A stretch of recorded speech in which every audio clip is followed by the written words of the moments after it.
Welcome to this pronunciation course. Before we dive in and master all the English sounds, let me just explain a few things so that you can get the most out of this course.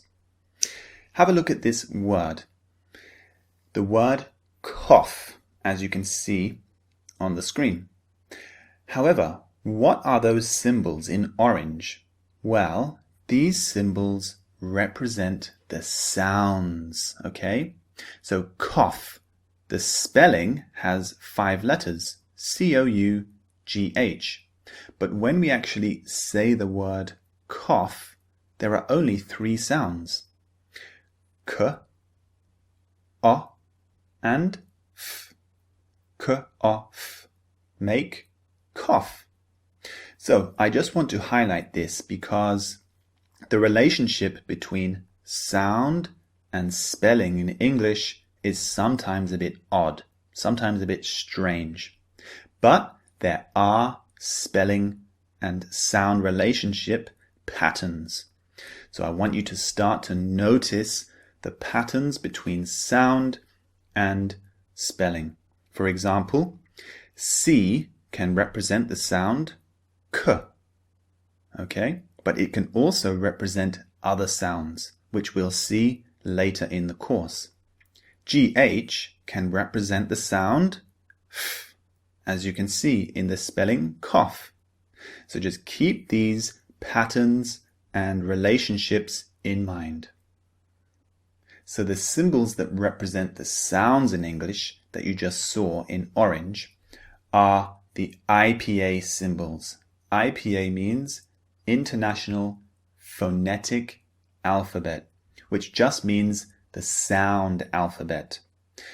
Now, these symbols are very good to learn. They will help you with your pronunciation and you'll be able to read a new word using the IPA. So during this course, in each lecture, I'll show you the symbol, the IPA symbol that represents each sound. So do your best to try and learn the different symbols which represent the different sounds of English. Now, another thing I want to highlight is that there are 26 letters in the English alphabet. But how many sounds are there in English?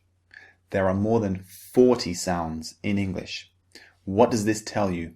This tells you that each letter in the alphabet can represent more than one sound. Okay? For example, the letter C in English can represent the sound K, as in cough, but it can also represent the sound S. For example, rice, R-I-C-E, rice. So keep this in mind as well. Some letters can represent different sounds, not just one.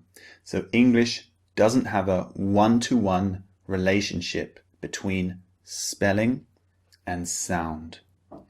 Now, let's move on to the first sounds. See you in the next lecture.